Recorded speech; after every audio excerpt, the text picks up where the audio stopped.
Preparativos para el tercer templo en Jerusalén. Algo extraordinario está ocurriendo en Israel.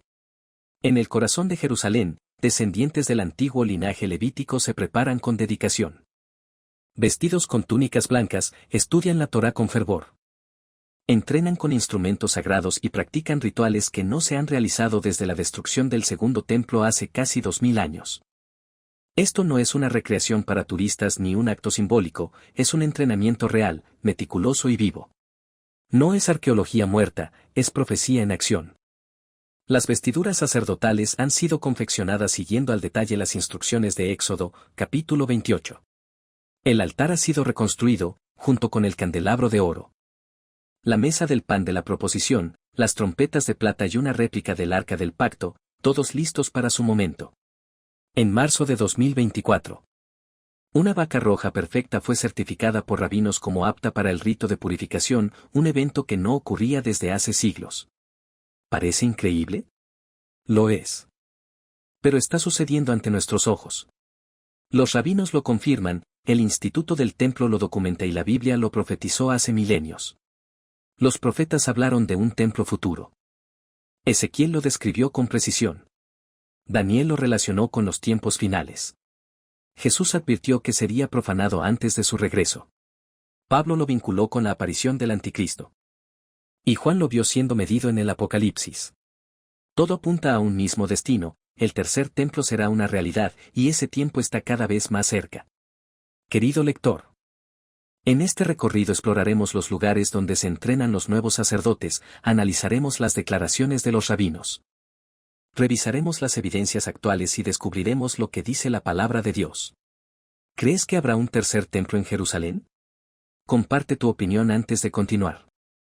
Un movimiento silencioso en un mundo distraído. Mientras el mundo está absorto en redes sociales, materialismo, secularismo y conflictos geopolíticos, un evento crucial pasa desapercibido. No aparece en los titulares, pero encaja perfectamente en el rompecabezas profético de las Escrituras. Mientras la humanidad persigue sus deseos. En Jerusalén se gestan hechos que nos recuerdan que el reloj profético sigue avanzando con precisión divina. En silencio, pero con firmeza. Un grupo de hombres se prepara para cumplir un rol perdido por siglos, el sacerdocio levítico. Sus apellidos, linaje y vidas han sido examinados para confirmar que son descendientes de la tribu de Leví, específicamente de la familia de Aarón. No son actores ni recreadores históricos, sino candidatos reales. Reconocidos por el rabinato de Israel, entrenados para ministrar según la ley de Moisés, como se hacía en el templo de Jerusalén. Por casi 2000 años. El servicio sagrado del templo estuvo interrumpido desde su destrucción por los romanos en el año 70 después de Cristo. El altar quedó en ruinas. Las lámparas del santuario se apagaron y el incienso dejó de elevarse. Los levitas, encargados del ministerio, fueron dispersados por el mundo. Y con ello se perdió la práctica de los sacrificios y el culto mosaico. Muchos creyeron que este capítulo bíblico había terminado para siempre. Que el sacerdocio levítico era solo un recuerdo del Antiguo Testamento. Pero quienes conocen las profecías saben que no sería así. La Biblia habla de un tiempo futuro en el que el templo será reconstruido, el culto restaurado y el sacerdocio reinstaurado. Ezequiel describe un templo aún no construido. Daniel anuncia que será profanado por un gobernante impío. Leamos Daniel 9:27, él confirmará un pacto con muchos por una semana. A mitad de la semana, pondrá fin a los sacrificios y ofrendas. Y en el templo establecerá la abominación que causa desolación, hasta que el fin decretado le sobrevenga. En Apocalipsis 11, 1, 2 leemos, me fue dada una caña como vara de medir, y se me dijo. Levántate y mide el templo de Dios, el altar y a los que adoran en él. Pero el patio exterior del templo, déjalo aparte, porque ha sido entregado a los gentiles. Y ellos pisotearán la ciudad santa durante 42 meses. Dado que el Apocalipsis fue escrito alrededor del 90 DC, después de la destrucción del templo en el 70 después de Cristo. El templo que Juan midió debe ser uno nuevo. Los desafíos de la reconstrucción. Reconstruir el templo en Jerusalén hoy parece casi imposible. Muchos judíos ortodoxos sueñan con esto. Pero el lugar está ocupado por la cúpula de la roca, considerada por la tradición musulmana como el sitio desde donde Mahoma ascendió al cielo, siendo el tercer lugar sagrado del Islam. Actualmente está bajo control musulmán, y pensar que Israel podría reclamarlo para construir un templo es inconcebible en el clima político actual. Sin embargo, algunos estudiosos judíos han investigado la ubicación exacta del antiguo templo y sugieren que estaba al norte de la cúpula de la roca, en un área donde la reconstrucción sería viable. Según ellos, el atrio del templo coincidiría con la cúpula, lo que encaja con Apocalipsis, donde se dice que el patio exterior fue dado a los gentiles. Es una teoría interesante, pero no hay certeza absoluta. ¿Cómo podrían los israelitas reconstruir el templo? Es un misterio. Algunos sugieren que ocurrirá bajo la protección del anticristo. En cualquier caso, las escrituras indican claramente que habrá un nuevo templo en Jerusalén, donde el anticristo se sentará, detendrá los sacrificios, profanará el santuario y exigirá adoración. Para que exista un templo, se necesitan sacerdotes, levitas y un sistema de culto funcional. Como vimos en Daniel 9:27, cuando el templo esté construido, el anticristo pondrá fin a los sacrificios y establecerá la abominación desoladora. El papel de los levitas en el plan de Dios. Para entender la importancia de los levitas hoy y por qué su restauración genera expectativa profética, debemos comprender su rol en las Escrituras. Desde la liberación de Israel de Egipto, Dios estableció un sistema de adoración único y organizado. En el Sinaí, no solo entregó los 10 mandamientos, sino también el diseño del tabernáculo. Un santuario donde habitaría entre su pueblo. Este requería servidores, y Dios eligió a la tribu de Leví. Los levitas fueron apartados para dedicarse al servicio del tabernáculo. No recibieron herencia territorial, porque Dios era su herencia. Su vida estaba consagrada a lo sagrado, transportar los utensilios, realizar sacrificios, cantar salmos y preservar la santidad del culto. Dentro de los levitas, la familia de Aarón fue aún más santificada, encargada del sacerdocio, ofrecer sacrificios, entrar al lugar santo, quemar incienso y bendecir al pueblo.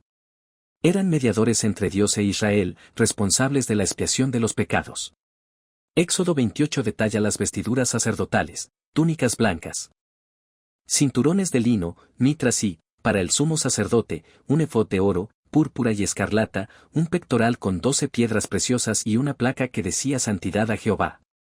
Todo reflejaba pureza y obediencia. Levítico regula los sacrificios, como degollar animales, el tipo de ofrenda, el fuego perpetuo y el día de la expiación. Sin sacerdotes, no había sacrificios. Sin sacrificios, no había perdón, sin perdón, no había comunión con Dios. La destrucción del segundo templo en el 70 después de Cristo fue una catástrofe espiritual. El altar cayó. El incienso cesó y el pueblo quedó sin sacerdotes. Aunque los rabinos mantuvieron la vida religiosa a través de sinagogas, el templo permaneció ausente. Por eso, la restauración de los levitas es un anuncio profético. Superando obstáculos históricos. La restauración del sacerdocio y la reconstrucción del templo han enfrentado enormes desafíos.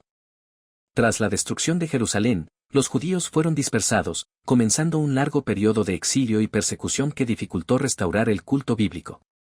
Uno de los mayores obstáculos fue la pérdida de genealogías, esenciales en el judaísmo, ya que solo los descendientes de Aarón podían ser sacerdotes. En tiempos bíblicos, estas genealogías se registraban con precisión, pero durante el exilio, muchos registros se perdieron. Sin levitas, no hay culto, sin sacerdotes, no hay altar, sin altar, no hay templo. Además, el lugar del templo está ocupado por la cúpula de la roca, epicentro de un conflicto religioso explosivo. ¿Cómo reconstruir sin provocar una crisis global? Sin embargo, estos obstáculos están siendo superados. Un despertar espiritual y científico. La restauración del linaje sacerdotal comenzó con un clamor espiritual. Desde el año 70 después de Cristo, los rabinos oraron por la reconstrucción del templo. En cada festividad y Yom Kippur, los judíos suplicaban por el regreso de los Kohanim. Esta esperanza era literal y teológica. El Talmud, Ta'anit 30b, dice, quien llora por Jerusalén verá su restauración. Maimónides, en su Mishneh Torah, enseñó que es un deber preparar los utensilios del templo. Pues la redención puede llegar en cualquier momento. En el siglo XX, con el retorno judío a Palestina, rabinos ortodoxos comenzaron a identificar a los levitas. El rabino Abraham Isaac Koch escribió: la santidad del sacerdocio está dormida, pero despertará en el tiempo de Dios. En 1987, el rabino Yisrael Ariel fundó el Instituto del Templo en Jerusalén, con la misión de preparar la reconstrucción. Se recopilaron apellidos sacerdotales, Cohen, Katz, Kaplan y registros de comunidades judías. En 1997, la ciencia confirmó esta tradición. El Dr. Carl Skoracki, genetista y Cohen, lideró un estudio con la Universidad de Arizona y el Hadassah Medical Center. Analizaron el cromosoma Y de hombres que decían ser Kohanim de diversas comunidades. Los resultados fueron sorprendentes, la mayoría compartía un marcador genético, el Cohen Model Haplotype, que data de hace 3000 años, la época de Aarón. Publicado en Nature 1997. Este hallazgo demostró que los Kohanim siguen existiendo y pueden ser identificados. Entrenando a los sacerdotes. Con el linaje establecido, el Instituto del Templo comenzó a entrenar a los Kohanim. Bajo la supervisión del rabino Baruch Kahane, designado sumo sacerdote provisorio, los sacerdotes aprenden los detalles del servicio bíblico, realizar sacrificios, aplicar sangre al altar, encender el fuego perpetuo y recitar bendiciones. Viven bajo estrictas normas de pureza, evitando cementerios y cualquier impureza ritual. Los entrenamientos, realizados en instalaciones del instituto, no son teóricos. Durante festividades como Pesach Ceni o Tisha B'Av, se organizan ensayos públicos con altares de piedra y animales puros. Los Kohanim, vestidos de blanco, ejecutan sacrificios bajo supervisión rabínica. Estos eventos, grabados y compartidos por Israel 365 News, muestran sacerdotes usando cuchillos rituales, quemando incienso y tocando trompetas de plata. El instituto también recrea utensilios sagrados, cucharones, tenedores, incensarios y el efod con tekelet. El pectoral del sumo sacerdote. Con 12 piedras grabadas, sigue la Torá al detalle. Más de 300 Kohanim han completado este entrenamiento, listos para servir en el tercer templo. ¿Por qué esto importa? ¿Por qué importa que en Jerusalén se entrenen sacerdotes y se fabriquen utensilios sagrados? La respuesta está en la profecía. La Biblia no solo predijo el regreso de Israel 1948 y la recuperación del hebreo, sino también la reconstrucción del templo, central en los eventos finales antes del regreso del Mesías. Daniel 9:27.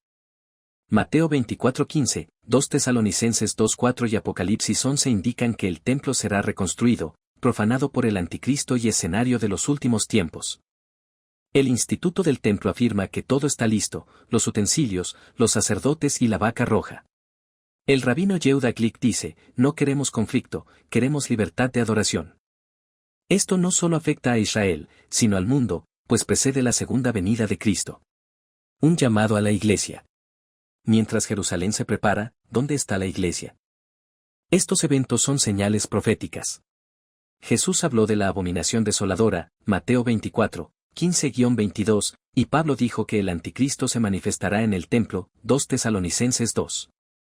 La iglesia no puede dormir, distraída por el entretenimiento o el materialismo.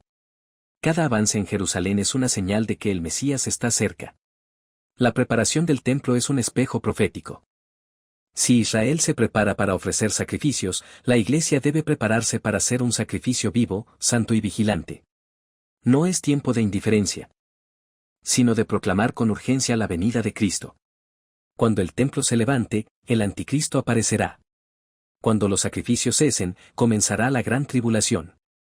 Pero los que creen en Cristo se encontrarán con Él en las nubes. Que este mensaje despierte tu corazón. Comparte esta enseñanza, pues el tiempo es corto y el reino de Dios está cerca.